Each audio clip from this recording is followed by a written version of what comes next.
Hello friends, आज का हमारा पाठ्य योजना का टॉपिक है गंगा स्तुति, जो एक कविता है और ये 7 क्लास के हिंदी विषय की है।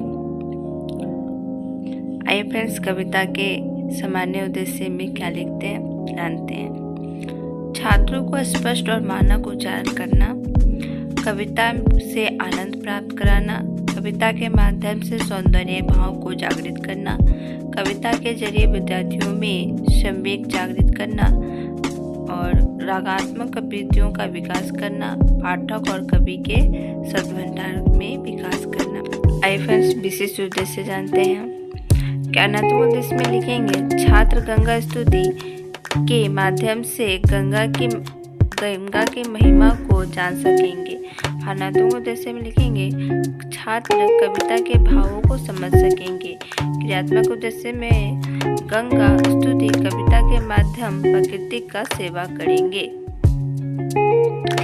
शिक्षण विधि में लिखेंगे व्याख्यान विधि और प्रश्नोत्तर विधि। और सहायक सामग्री में गंगा की पेंटिंग बना लेंगे या गंगा का चित्र बना लेंगे।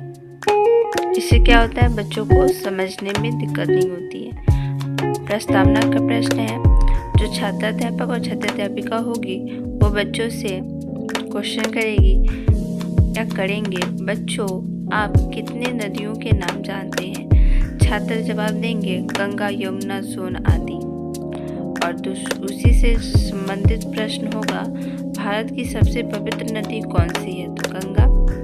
जो हमारे पाठ्य पुस्तक में गंगा स्तुति कविता है, इसके रचनाकार कौन है? तो बच्चे जवाब देंगे विद्यापति। और उसी से रिलेटेड पूछेंगे इस कविता से आप क्या समझते हैं? तो बच्चे अभी कविता पढ़े नहीं है, तो उनके लिए समस्यात्मक प्रश्न हो जाएगी।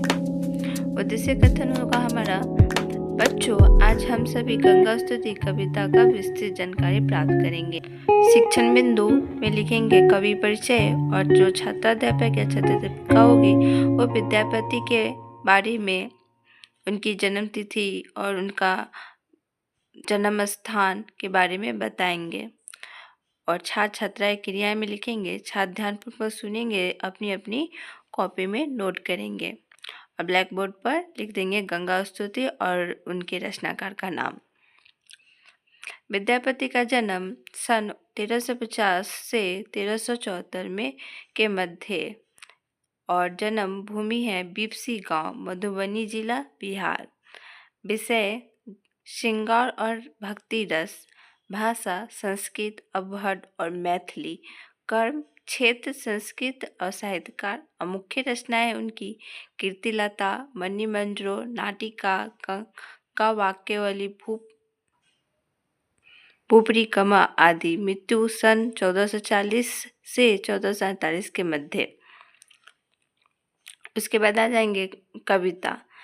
बड़ा शुक्र सार पाओल तू तीरे, छो इत निकट नयन वह नीरे। छात्र लय गति से मेरे साथ उच्चारण करेंगे। छात्रों को उसका अर्थ बताएंगे। हे माता गंगे, आपके तट पर रखकर मैंने अद्वितीय श्रेष्ठ सुख को प्राप्त किया है। आपकी निकटता को छोड़ते हुए मेरे आंखों से आंसू बह रहे हैं।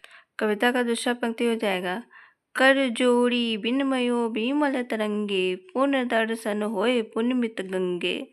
इसका अर्थ हो जाएगा, हे पवित्र तरंग वाली, आपको हाथ जोड़कर प्रार्थना करता हूँ कि मैं पुण्यमय गंगे आपका पुनः दर्शन हो।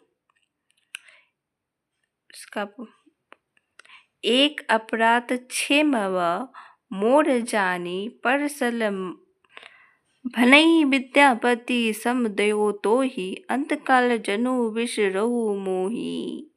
इसका अर्थ हो जाएगा, हे मातु गंगे, कवि विद्यापति आपसे प्रार्थना करता है कि आप हमें अनंत समय मृत्यु काल में नहीं भूलिएगा, अर्थात अवश्य दर्शन दीजिएगा।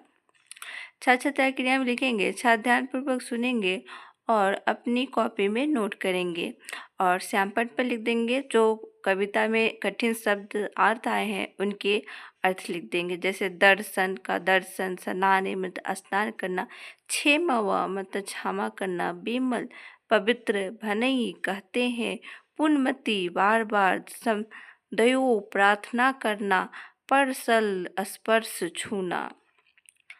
उसके बाद कविता उचित लय गति से पढ़ेंगे, बच्चे साथ साथ लय गति से बोलेंगे।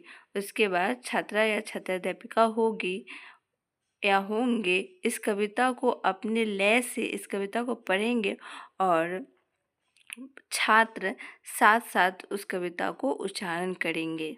पुनरावृत्ति का प्रश्न हो जाएगा हमारा, गंगा स्तुति के रचनाकार कौन है? और दूसरा प्रश्न है, कविता की कठिन शब्दों को लिखें। दंत कार्य में लिखेंगे, कविता गंगा स्तुति की सारांश अपने शब्दों में लिखें। और दूसरा प्रश्न है, इस कविता से आप क्या सीखें, लिखें।